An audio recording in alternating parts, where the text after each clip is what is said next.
Father accused of giving his sick daughter cannabis oil is allowed to visit her in the hospital. Cheered by supporters outside a Brisbane court, an Australian man accused of giving his medical-grade cannabis to his 2-year-old daughter, who is suffering from cancer, has his bail conditions changed so he can visit her in the hospital. Australian media reported, "I'm happy to see my girl," he said, very appreciative of the support, he added.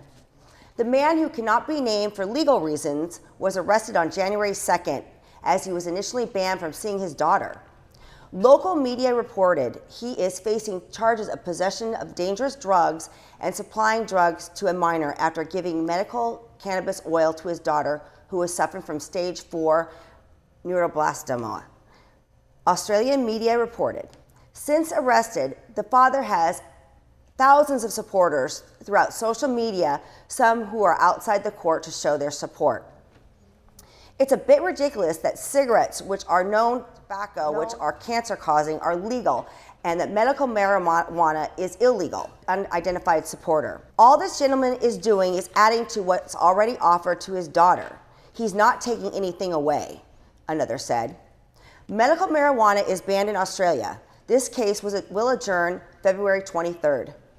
In South Korea, police and army hold a drill to demonstrate their readiness against a possible attack. In South Korea, police and army forces on Wednesday, January 21st, conducted a security drill to demonstrate their readiness against possible attacks. Members of the Police Special Commando Group, SWAT, and the Army Special Forces troops simulated an attack in which they tackle hostage takers and rescue their captives. The drill, held today, is part of a practice in response to possible terrorist attack. The Special Commandos from police and army conducted a joint drill to rescue hostage and suppress terrorists. We will do our best to protect and secure people from terrorist attack, said Choi Gwang-chon, a special commando with Seoul Metropolitan Police Agency. About 50 personnel participated in the drill, which also involved 2 helicopters and an armed vehicle.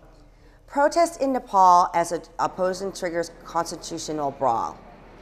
Protests broke out in the streets outside Parliament in the Nepalese capital of Kathmandu on Tuesday, January 20th, after the opposing party called a strike as the deadlines approached for workers on a new constitution.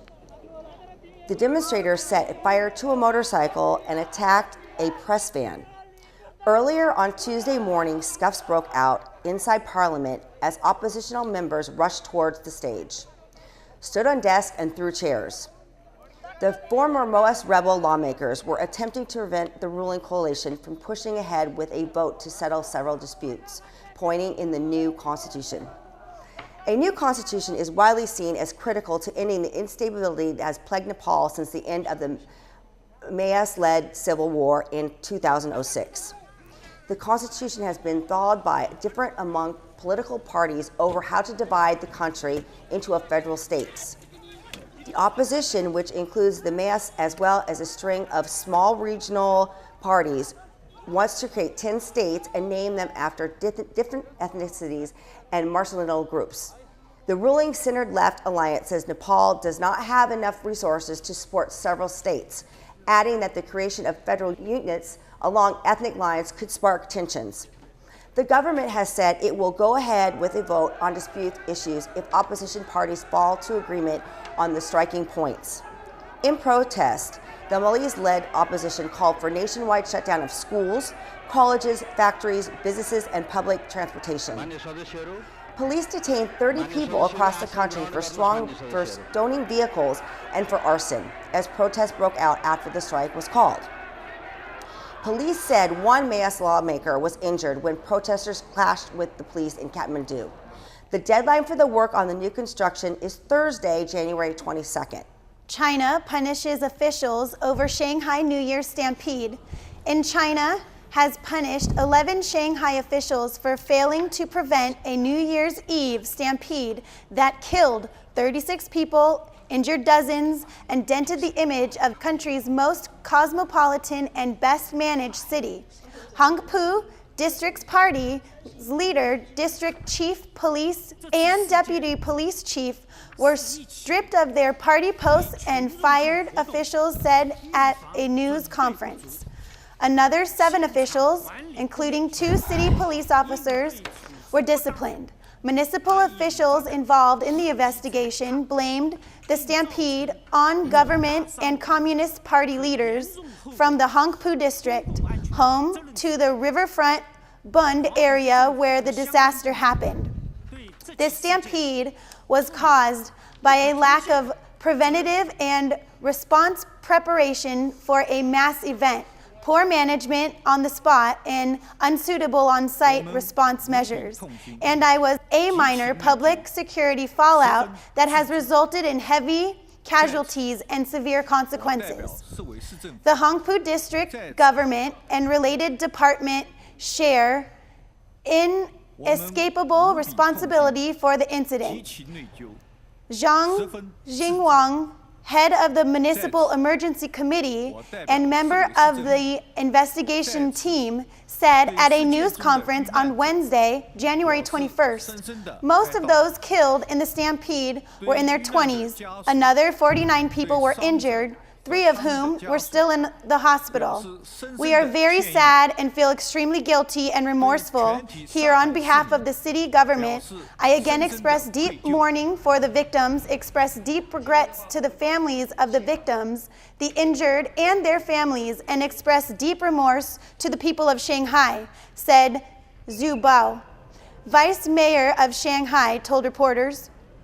Relatives of the victims had criticized the Shanghai government for reacting slowly, accusing them of withholding information and pressuring family members not to talk to the media. Officials did not reply to questions on compensation arrangements for victims' families at Wednesday's news conference.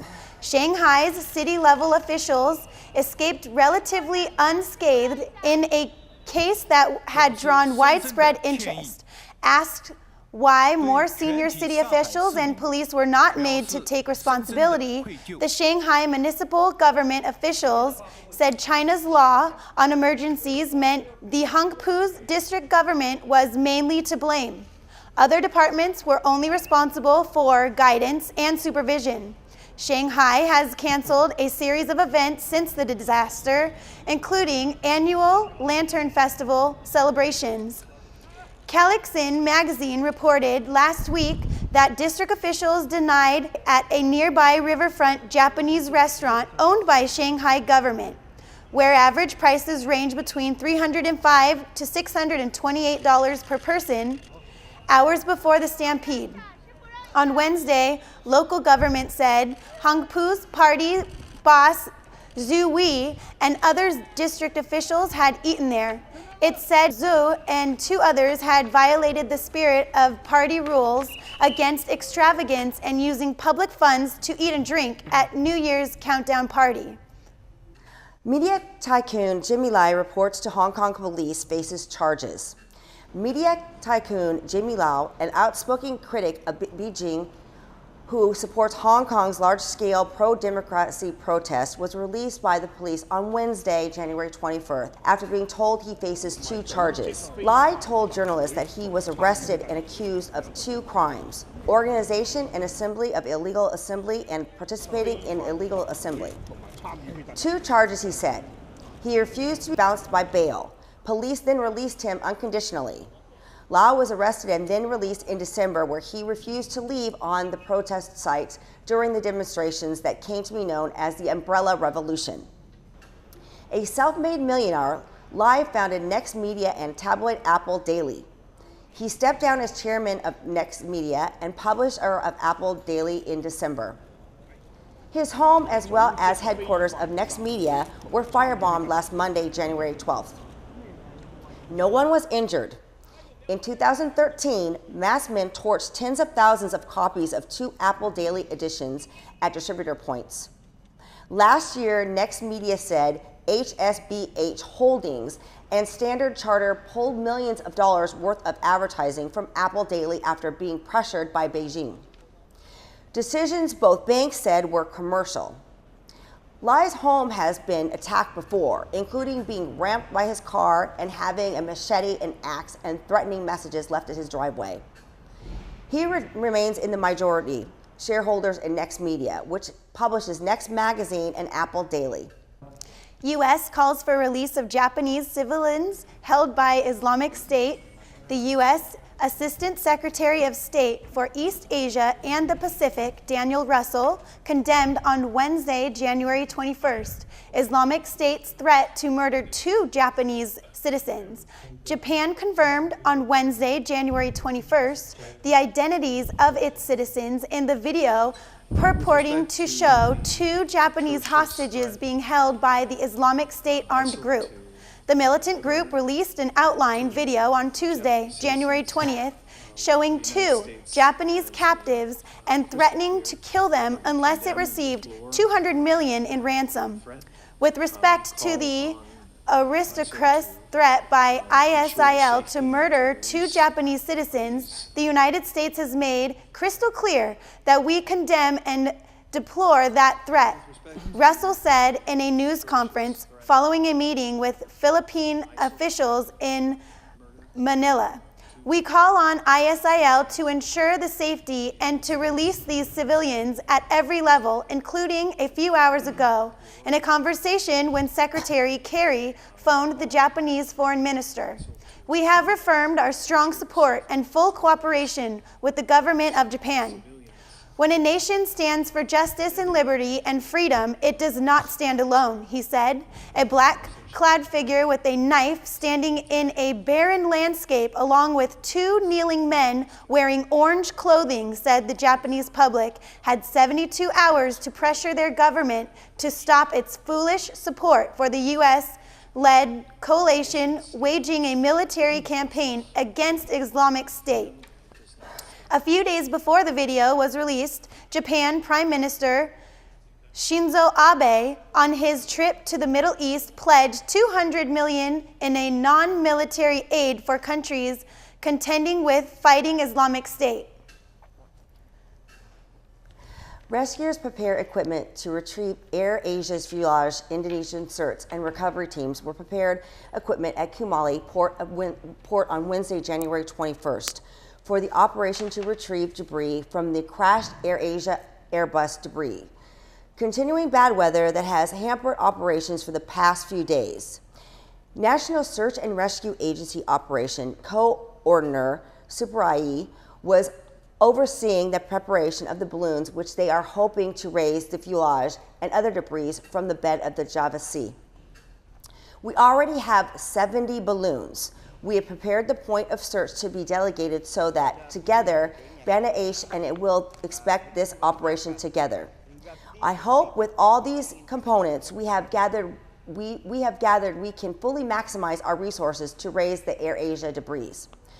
Supriyadi said that, and he warned, but weather was still hindering the search and recovery effort. But there are still quite high wind speeds out there. 10 to 20 knots, and waves out there 3 meters high, he said. According to our diverts, the current is still 1.5 to 5 knots. We still can't divide, but it's hard to reach the seabed. Search teams have been working for more than 20 days in the face of poor weather conditions. So far, they've retrieved 53 bodies and some debris, but the remains of the rest of the 162 passengers and crew who perished in the crash have not been found. Investigators have yet to determine why the Airbus A320-200 crashed into the Java Sea about 40 minutes into its flight to Indonesia. Transportation Minister has told parliamentary hearing radar data showed that the plane climbing at in the minutes before contact was lost. We'll be back with world news after the commercial. Following are some headlines. Court proceeding begins against suspect supporters.